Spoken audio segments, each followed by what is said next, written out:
صرف ایک ماہ پہلے جب فاطمہ بھٹو 6 سال کے بعد پاکستان آئی اور المرتضی ہاؤس سے لاڑکانہ پہنچی تو بہت سارے سوالات فاطمہ بھٹو کے ارد گرد گھومنے لگے کہ کیا وہ پالیٹکس میں متحرک کردار ادا کرنا چاہ رہی ہیں، کیا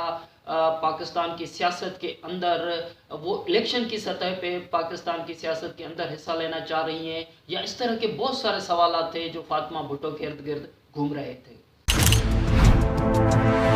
ہم کرتارپور میں موجود ہیں، 5 سال سے وہ یہیں پہ ہوں۔ مجھے حیرانگی ہے اگر وہ 5 سال سے وہاں تھا۔ گرفتار ہوئی، سپریم کورٹ میں چلے گئے تھا۔ وزیر اعظم ملک میں انصاف قائم کرتا ہے۔ اور اب جب فاطمہ بھٹو ایک ماہ کے اندر دوبارہ پاکستان پہنچی ہیں، دوبارہ المرتضی ہاؤس اور گڑھی خدا بخش پہنچی ہیں، تو اس سے بھی زیادہ سوالات نے جنم لیا ہے کہ فاطمہ بھٹو نے ایک ماہ کے اندر یہاں پاکستان پہنچ کے، گڑھی خدا بخش پہنچ کے کیا میسیج دینا چاہ رہی ہیں۔ ویسے تو فاطمہ بھٹو کا اپنا ملک ہے، اپنا گھر ہے، المرتضی ہاؤس اپنا شہر ہے، لاڑکانہ ہو، کراچی ہو، گڑھی خدا بخش ہو، لیکن کیونکہ وہ ایک ایسے خاندان سے تعلق رکھتی ہیں جو خاندان سیاسی طور پہ متحرک سیاست کے اندر کردار ادا کرتے ہوئے رہا ہے، پچھلے 30-40 سالوں سے ان کی ایک بڑی تاریخ ہے، تو فاطمہ بھٹو ظاہر سی بات ہے کہ آرڈنری اس شخصیت نہیں ہے کہ ان کے ارد گرد سوالات جنم نہ لیں۔ ظاہر سی بات ہے کہ جب وہ پاکستان پہنچتی ہیں اور ایک ماہ کے اندر 2 مرتبہ جب گڑھی خدا بخش پہنچتی ہیں تو سوالات جنم لیتے ہیں۔ وہ گڑھی خدا بخش بھی گئی، گڑھی خدا بخش کی عقیدت کی خاطر ننگے پاؤں چل کے وہ گڑھی خدا بخش کے اندر داخل ہوئی، جیسے ہم نے پہلے بھی آپ سے شیئر کیا تھا 1 ماہ پہلے کہ انہوں نے اون کیا، لباس جو تھا ان کا وہ اون کرتے ہوئے نظر آیا۔ محترمہ بے نظیر بھٹو کی پالیٹکس کے حوالے سے جو مناظر ہم دیکھتے تھے گڑھی خدا بخش کے اندر، اور ساتھ میں ہم نے یہ دیکھا کہ فاطمہ بھٹو جو ہیں وہ کہیں پر بھی تفریق کرتے ہوئے نظر نہیں آئی۔ پورے کے پورے گڑھی خدا بخش کے اندر جو شہیدوں کی مثالیں ہیں ان پہ چادر چڑھاتے ہوئے نظر آئی، اور فاطمہ بھٹو کی ایک اساس ہیں، ان کی وراثت ہیں، شہیدوں کی سیاست ان کا حصہ ہے، اور پاکستان کی پالیٹکس میں ذوالفقار علی بھٹو سے لے کے محترمہ بے نظیر بھٹو تک بہت ہی متحرک سیاسی ایک خاندان، سیاسی ایک پارٹی اور سیاسی ایک وراثت رہی ہے، جو ہمیں نظر آئی فاطمہ بھٹو جب گڑھی خدا بخش سے واپس المرتضی ہاؤس نظر آئیں اور المرتضی ہاؤس پہنچی تو جو نعرے تھے وہ بتا رہے تھے کہ آج بھی جو ہے المرتضی ہاؤس کے اندر جو ذوالفقار علی بھٹو صاحب کے زمانے سے لے کے محترمہ بے نظیر بھٹو صاحبہ سے، محترمہ بے نظیر بھٹو صاحبہ کے زمانے سے لے کے میر مرتضی بھٹو کے زمانے تک جو لیڈر المرتضی ہاؤس کی گیٹ سے اندر داخل ہوتے تھے تو جو مناظر دیکھنے والے دیکھتے تھے وہی مناظر تھے جو فاطمہ بھٹو کے المرتضی ہاؤس پہنچنے پہ نظر آئے۔ آپ بھی دیکھیے۔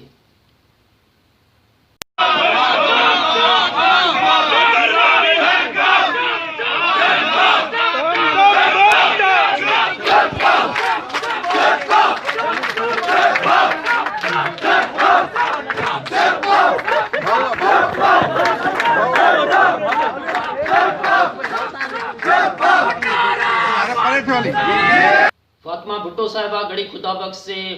9 دیروں اور 9 دیروں سے لاڑکانہ پہنچی۔ آپ نے مناظر بھی دیکھے کہ نعرے جو ہیں وہ کس طرح ان کے ارد گرد جو ہیں قافلے کس طرح چل رہے تھے، اور ان کے شاندار استقبال کی وجہ سے سیاسی سوالات بھی جنم لے رہے تھے، اور ساتھ میں جب وہ 9 دیروں گڑھی خدا بخش اپنی زمینوں پہ گئی تو وہ زمینوں پہ ان کا جانا بھی ایک طرح کا ذوالفقار علی بھٹو صاحب کے زمانے سے لے کے میر مرتضی بھٹو صاحب کے زمانے تک کی مثالوں کے اندر ایک مثال تھی کہ وہ کس طرح اپنے علاقے کے اندر جو زمینیں تھیں ان کی وہاں پہ وہ کس طرح جاتے تھے اور کس طرح وہاں پہ کاشتکاری کے مناظر دیکھتے تھے۔ تو محترمہ فاطمہ بھٹو جب وہاں پہ گئیں تو ان کو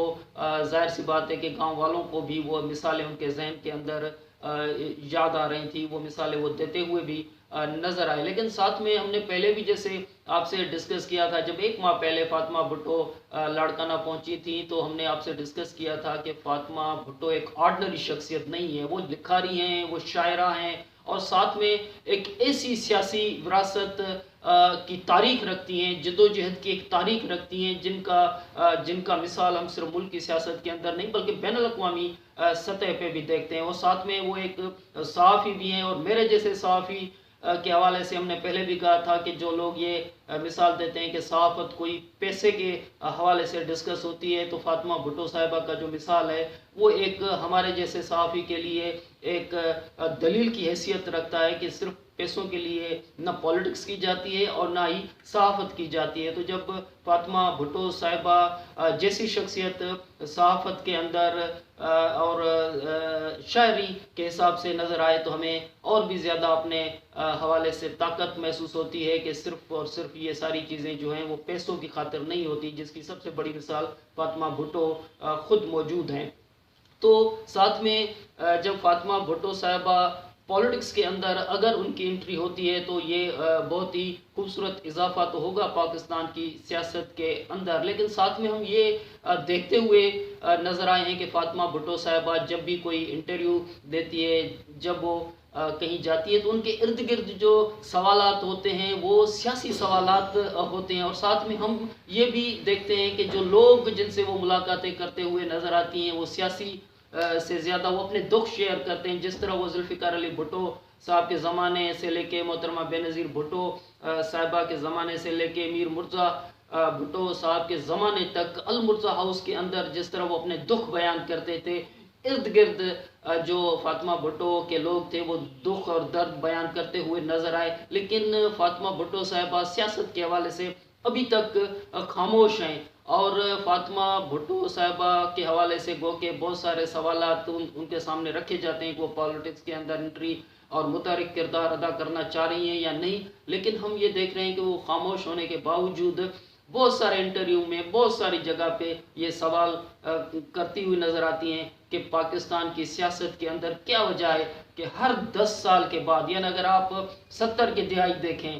تو ذوالفقار علی بھٹو صاحب کی شہادت آپ کے سامنے ہے، اگر آپ 80 کی دہائی دیکھیں تو آپ کو شاہ نواز بھٹو کی شہادت آپ کے سامنے مثال کی صورت میں موجود ہے، اگر آپ 90 کی دہائی دیکھیں تو میر مرتضیٰ بھٹو کی شہادت آپ کے سامنے ایک مثال ہے، اگر آپ 2000 کے بعد 2007 میں دیکھیں تو محترمہ بے نظیر بھٹو کی شہادت آپ کے سامنے ہے، اور فاطمہ بھٹو یہ سوال کرتی ہوئی نظر آتی ہیں کہ جب پیرنٹس ڈے ہوتا ہے، اور خاص طور پہ جب پیرنٹس ڈے اس سے پہلے جب میر مرتضیٰ بھٹو اور یہ جلا وطن ہوتے تھے شاہ نواز بھٹو صاحب، تو وہاں پہ جب پیرنٹس ڈے کی بات ہوتی تھی تو وہاں پہ فاطمہ بھٹو صاحبہ سوال کرتے ہوئے نظر آتی تھی کہ ذوالفقار علی بھٹو صاحب کہاں پہ ہیں، اور تو ان کو بتایا جاتا تھا کہ وہ شہید ہو چکے ہیں۔ جب وہ خود ایسے مراحل سے گزری جلا وطنی کے دنوں میں، تب بھی یہ سوال ان کے ارد گرد گھومتا رہا، تو وہ خود ہر جگہ پہ یہ سوال کرتی ہوئی نظر آتی ہے کہ پاکستان کی پولیٹکس کے اندر اگر آخر کیا چیز ہے کہ ہر 10 سال کے بعد ایک بھٹو کو قتل کیا جاتا ہے۔ تو ہم جب ہر جگہ پہ جاتے ہیں تو فاطمہ بھٹو صاحبہ اپنی خاموشی کے اندر یہ سوال کرتے ہوئے پاکستان کی تاریخ سے، پاکستان کی سیاست سے، کہ آخر کیا وجہ ہے کہ ہر 10 سال بعد ایک بھٹو کو شہید کر دیا جاتا ہے۔